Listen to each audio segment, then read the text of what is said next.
പ്രണയത്തിന് വേണ്ടി രക്തസാക്ഷിയായ ഒരു ചെറുപ്പക്കാരനാണ് ഷാരൂൺ. മെച്ചപ്പെട്ട മറ്റൊരു ജീവിതം ആഗ്രഹിച്ച ഗ്രീഷ്മ ഈ പയ്യനായ, പ്രത്യേകിച്ച് തൊഴിലൊന്നുമില്ലാത്ത വിദ്യാർത്ഥിയായ രണ്ട് സമുദായത്തിൽപ്പെട്ട ഈ ഷാരൂണിനെ ഒഴിവാക്കുന്നതിന് വേണ്ടിയിട്ട് കൊലപാതകമല്ലാത്ത രീതിയിലുള്ള മറ്റു മാർഗങ്ങളിലൂടെ ശ്രമിച്ചിട്ടും അവനതിൽ പിന്മാറാതെ വന്നപ്പോഴാണ് കൊല ചെയ്യുക എന്നുള്ള ഉദ്ദേശത്തോടും കരുതലോടും കൂടി തന്നെ ഈ പ്രവൃത്തി. ഗ്രീഷ്മ ഷാരോൺ വിഷയവുമായി ബന്ധപ്പെട്ട വിധി വന്ന സമയത്ത് അതിന്റെ അന്വേഷണ ഉദ്യോഗസ്ഥൻ നടത്തിയ ഒരു പ്രസ്താവനയാണ് നമ്മളിപ്പോ കേട്ടത്. പ്രണയത്തിന് വേണ്ടി രക്തസാക്ഷിയായ ഒരു വ്യക്തിയാണ് ഷാരോൺ എന്നുള്ള ഒരു രീതിയിലായിരുന്നു അദ്ദേഹം ഈ ഒരു വിഷയം അവതരിപ്പിച്ചിട്ടുണ്ടായിരുന്നത്.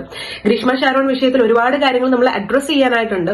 ഒന്നാമത്തെ കാര്യം, ഈ പറഞ്ഞ പോലെ ആ പെൺകുട്ടി ചെയ്ത ആ ഒരു ക്രൂരതയെ ഒരിക്കലും നമുക്ക് ന്യായീകരിക്കാൻ പറ്റില്ല എന്നുള്ള ഒരു കാര്യം നമ്മൾ വിസ്മരിക്കാൻ പാടില്ല. പക്ഷെ അറ്റ് ദ സെയിം ടൈം അതിനകത്ത് ഒരു റിലേഷൻഷിപ്പിൽ നിന്ന് ഒരാൾക്ക് വോക്കൌട്ട് ചെയ്യണം എന്ന്, വാട്ട് എവർ റീസൺ, എന്ത് റീസണിന്റെ പേരിലാണെങ്കിലും വോക്കൌട്ട് ചെയ്യണം എന്ന് തോന്നിക്കഴിഞ്ഞാൽ വീണ്ടും സ്റ്റിക്ക് ഓൺ ചെയ്യുന്നത് അത്ര ബുദ്ധിപരമായിട്ടുള്ള ഒരു തീരുമാനമാണ് എന്ന് പേഴ്സണലി എനിക്ക് തോന്നുന്നില്ല. അതിന്റെ കൂടെ തന്നെ ആ ഒരു വിഷയം നമ്മൾ അധികം അഡ്രസ് ചെയ്ത് കാണാറില്ല. രണ്ടാമത്തെ ഒരു പ്രശ്നം, ഈ പറയുന്ന പോലെ പ്രണയത്തിന് വേണ്ടി രക്തസാക്ഷിയാവുക, പ്രണയത്തിന് വേണ്ടി മരിക്കുക, പ്രണയത്തിന് വേണ്ടി സാക്രിഫൈസ് ചെയ്യുക, ഇങ്ങനത്തെ കുറെ ചിന്താഗതികൾ സമൂഹത്തിലേക്ക് കൊടുക്കുന്ന രീതിയിലുള്ള ഇത്തരത്തിലുള്ള പ്രതികരണങ്ങൾ അത്ര ആരോഗ്യകരമാണെന്ന് പേഴ്സണലി എനിക്ക് തോന്നുന്നില്ല. എന്താണ് ഈ ഒരു വിഷയവുമായി ബന്ധപ്പെട്ട നിങ്ങളുടെ അഭിപ്രായം? കമന്റ് ബോക്സിൽ രേഖപ്പെടുത്തുമല്ലോ അല്ലേ?